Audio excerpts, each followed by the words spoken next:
Hello everyone, Assalamualaikum. Today I'm gonna be sharing with you three stories that I love about leadership, persistence, and empathy. Let's start with the leadership story. A wise tribal leader died and he left behind a small child who was too young to lead the tribe. The members of the clan were competing for the leadership role, but they could not agree on whom to elect. So they went to a judge to decide between them. The judge wanted to test their intelligence, so he gave each of them a cup of coffee and told them, "Empty this cup, but don't spill any of it, and don't drink any of it."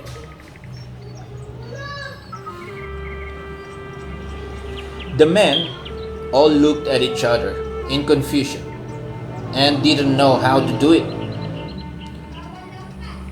The judge asked for the little boy to be brought,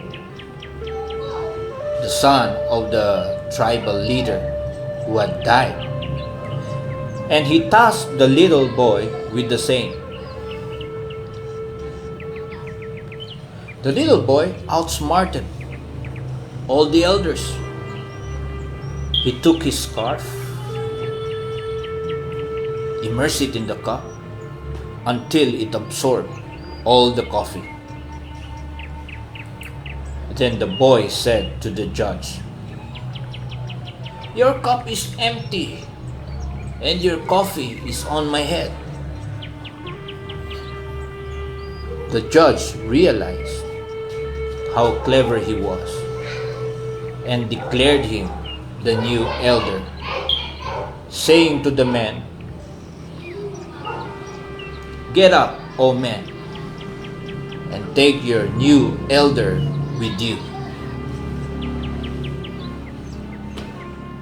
The moral of the story is, being brought up in a wise household makes you wise, and being the leader or elder has nothing to do with age, size of your beard, or turban. A person young of age can be a better leader than an elder. We should give young people a chance. Next story. Once upon a time, a group of frogs lived all their lives in a deep, dark, old well.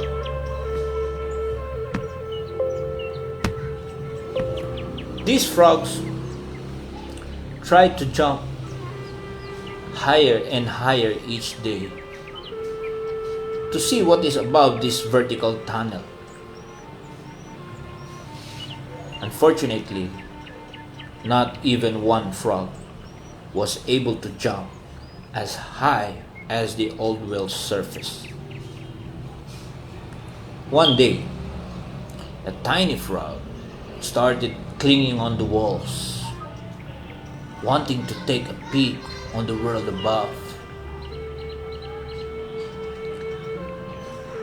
The tiny frog jumped and jumped as the elders have done, but it could not even reach halfway of the well. Quack! The elder frogs arrogantly mused.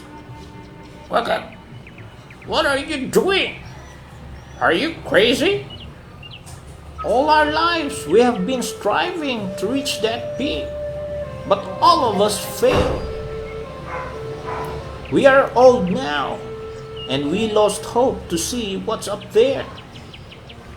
If we were not able to make it, How much more for a tiny frog like you? You're so thin, and you look so pale. You better quit now, before you hurt yourself. You're just wasting your time. The skinny frog would not hear any of those discouraging words. It just continued to jump, day after day, month after month, and year after year, until one day, the tiny frog made the highest jump of his life, and did it. He reached the surface of the deep, dark, old well. Wow! Exclaimed the little frog. It's very beautiful here. The sun shines, the flowers bloom, the water is crystal clear. It's like paradise here.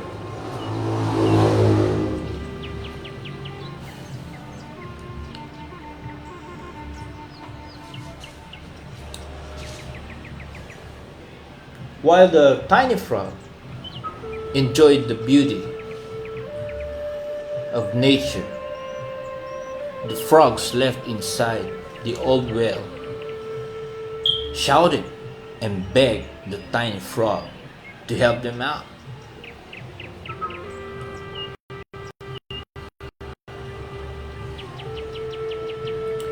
But the tiny frog just hopped and hopped farther as it witnesses the beauty and abundance, as it enjoys the beauty and abundance it witnesses on the surface of the well. Did arrogance or vengeance fed on the tiny frog's mind? Or has it not heard the pleading of his fellow amphibians? The truth is,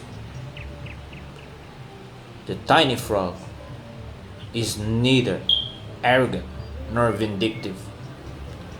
Even from the beginning, he hears nothing of the insults and discouragement, because the tiny frog is actually deaf. The tiny frog is actually deaf since birth.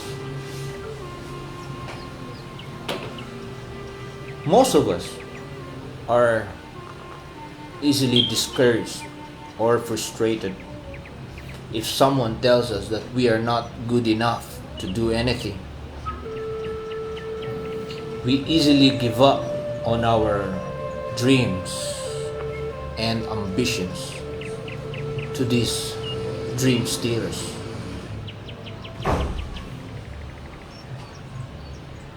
Dear friend, don't let anyone take your dreams away from you. No one should stop you from fulfilling your dreams and aspirations. It is yours to fulfill. You must possess the same attitude manifested by that tiny frog. Be deaf on all disheartening criticisms. Remember that the greatest pleasure in life is to do the things that other people say you cannot do.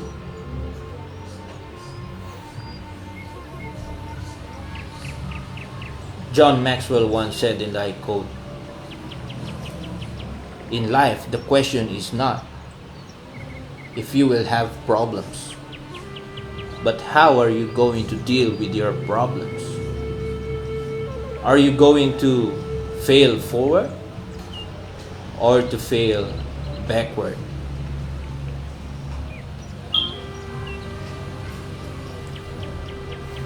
The last story is story of the mouse and the mousetrap. A mouse, looking through a hole in the wall, sees the farmer and his wife open a package.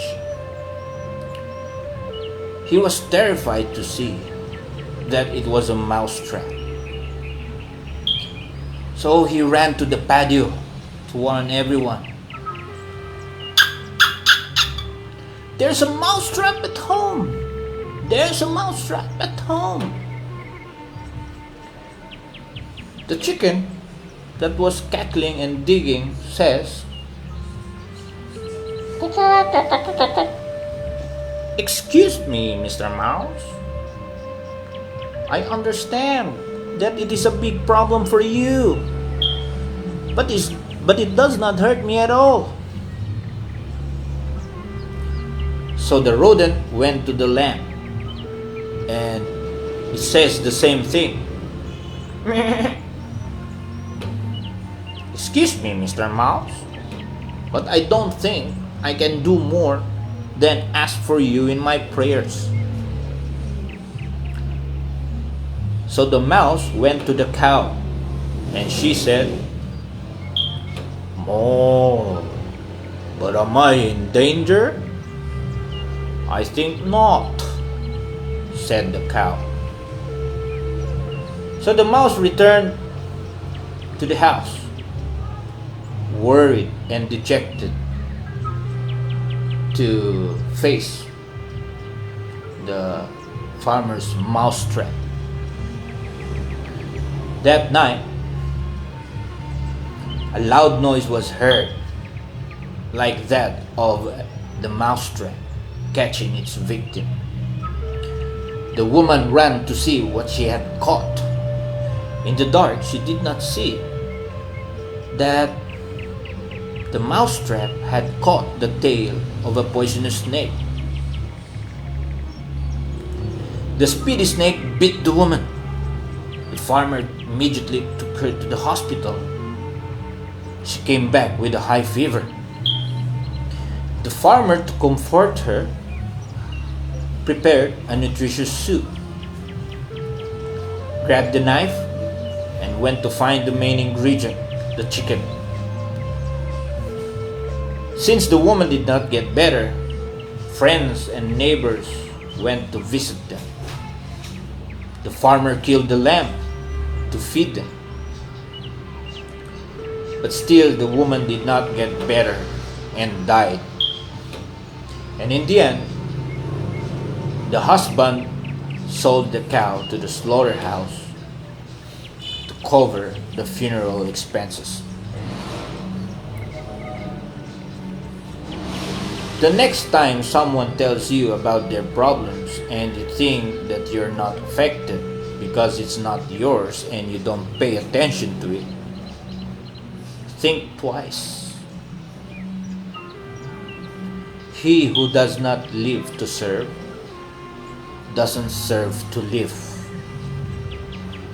The world is not going badly because of the wickedness of the bad, but because of the apathy of the good. So when someone needs you for their problems, lend them a hand or give them a word of encouragement. May you never lack empathy. Remember it well. Empathy. Albert Schweitzer once said, and I quote, "The purpose of our lives is to serve, to show compassion, and the will to help others." According to James Allen, the purpose of our life is to add value to the people of this generation and those that follow. In the words of Dennis Waitley, he said, "No man or woman is an island. To exist just for yourself is meaningless. You can achieve the most satisfaction when you feel related to some greater purpose, something greater than yourself."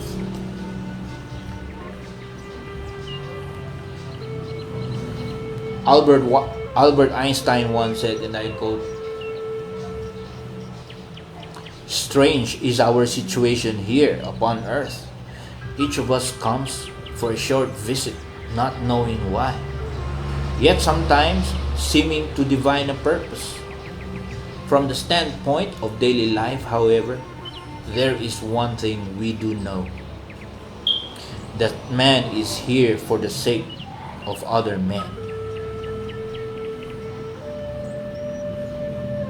Jose Rizal once said, and I quote, "It is a useless life. It is a useless life that is not consecrated to a great ideal. It is like a stone wasted on the field without becoming a part of any edifice." It is a useless life that is not consecrated to a great ideal. It is like a stone wasted on the field without becoming a part of any edifice.